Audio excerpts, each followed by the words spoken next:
think this is really important so that Calgarians can see where the proposed investments will be, and so that candidates, quite frankly, in the election can see this as well. Calgary City Council received an early look at next year's budget in the final meeting of the four-year term, a budget that proposes more spending and a residential property tax increase of 5.4%. Joining us now, Brian Thiessen, mayoral candidate for the Calgary Party, as well as a lawyer and former Calgary Police Commission Chair. Mr. Thiessen, welcome to Alberta Primetime. Thanks so much. Thanks for having me. All right, well, let's start right there in the budget preview. What's your takeaway, given it'll be up to the next City Council to navigate that road forward? Yeah, I'm disappointed. I think this city, it's probably deserved it moving from an A- in financial transparency to a D+. They've earned that by not being transparent about how they've budgeted, not focusing on the priorities of Calgarians. So it's another disappointing budget. We need to, the Calgary Party, my party, started with a budget choice exercise, and we consulted with Calgarians, had 5,000 people join us online and give us their priorities for Calgary. So needless to say, we started in a different spot. We asked Calgarians what their priorities were. We are proposing fully transparent budgeting, getting back to our A rating in fiscal transparency and planning. And then we're going to have to get serious about budgeting and property tax. And one of the things we have proposed, which no one else is talking about, is the 1/3 of Calgarians' property tax every year that goes to the provincial government and doesn't come back.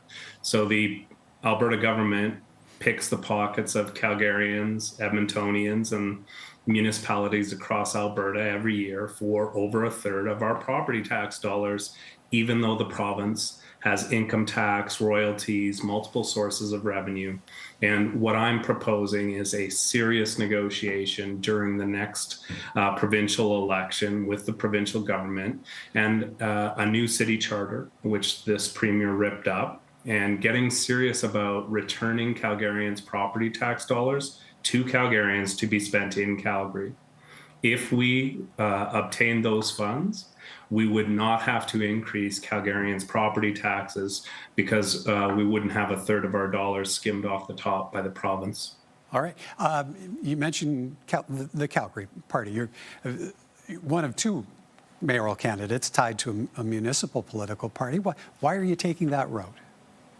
Well, I was with the 70% of Albertans who didn't ask for municipal political parties, and the province listened to rural municipalities and only imposed them on Edmonton and Calgary. But as a lawyer, I look at the rules the way they are, not as I wish them to be. And so we looked at it, they were going to happen, and we thought, what good things could you do with political parties? Keeping in mind, political parties exist at all levels of government throughout democracies in the modern world. In fact, there are very, very few examples where political parties don't exist. So what can we do with it? And so glass is half full. We could form transparent policies. We could be held accountable by the public. We could build a team in a highly dysfunctional city council. This is Calgary's most dysfunctional council, the least popular mayor and council in the history of Calgary. So we built a team. So we have a full slate of candidates. We're running in every ward in the city. And more importantly, we've learned how to work together to build policies. And the other thing we've really done is it's a clean slate of candidates, people who've been working in business and community, deeply involved in their communities, but many of whom might not have had the opportunity to run without the benefit of a team like the Calgary Party. So we've really given people an opportunity from across the political spectrum to run in the Calgary Party. And we are a centrist party. We have card-carrying members of the UCP, NDP, federal Liberals, federal Conservatives, all running as candidates for the Calgary Party. And we're drafting real meaningful policy because we don't reject anything for ideological grounds. Everything is fair game. Is there one issue that really does define the Calgary Party in terms of what you're taking to the campaign trail? Yeah, there's a couple key issues that we're really focused on. Housing first. So we have a very housing-oriented strategy because similar to other municipalities in Alberta, Calgary has 100,000 people coming per year to the city, where 1.7 million will be 2 million in the next couple of years. So we want to prioritize housing and reform in every decision that we make at City Hall. And we want to reform the approval process, streamline it. We are going to do a review of the regulations. We've proposed a 3-3-3-1 regulatory approval process. So 3 days for a housing rental, 3 weeks for housing approval, 3 months for multi-family units, and a year for complex projects. So we've put out a comprehensive housing toolkit to address the housing issue. And the second priority for the Calgary Party that Calgarians are really focused on at the doors is public safety. And as a former chair of the Calgary Police Commission, I've spent a lot of time working with Calgary Police Service and have sat down with mental health and addiction agencies. And our public safety policy is a balance of focusing with police on a housing first strategy to house the homeless, 24/7 mental health and addiction space, individuals working with Calgary Police and Transit Police and housed together. And, once again, on the budget side, in the middle of this process, just this last year, the provincial government defunded our police service by $28 million by removing photo radar. And so, to give you some context of that, in the 4 years that I was chair of the Calgary Police Commission from 2016 to 2020, we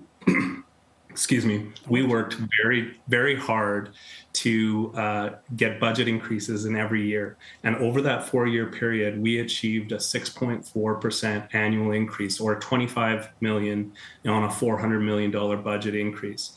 In one swoop of the pen, the Premier removed photo radar in Calgary and cut funding to Calgary Police Service that was tied to photo radar by $28 million. So a 7% police budget cut handed to us by this Premier when Calgarians are focused on public safety. And then the worst part, our city council and our mayor just handed us the bill. They didn't fight for it.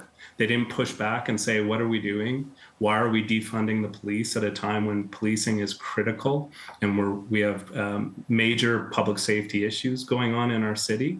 And so we're going to push back hard. We're going to fight for Calgarians for funding on public safety and not allowing the province to overreach in that way. Maybe to wind down the conversation, you mentioned that relationship with the provincial government there in your last response.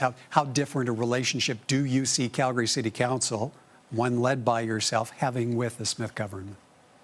I see a difference in that I have one responsibility representing Calgarians, and I'm negotiating with the province. What we have right now is a mayor who has been dominated in every negotiation, from the arena deal to the Green Line, by this Premier. And I've got 3 candidates running in Councillor Thiessen, Sharp, and Farkas, who are all fighting to report directly to Danielle Smith. The Mayor of Calgary doesn't answer to the Premier. They negotiate as an equal level of government with the province. And it's not too much to expect the same level of respect from the Premier that she demands of the federal government. And so it will be a different relationship, respectful. We can come to solutions on complex problems together. But as Mayor of Calgary, my number one job is to represent Calgarians and their interests. And sometimes that'll be a tough negotiation with the province. All right. We'll have to leave it there for time. I appreciate your time this evening, Mr. Thiessen. Thank you. Thank you. Thanks so much for having me. Brian Thiessen is mayoral candidate for the Calgary Party.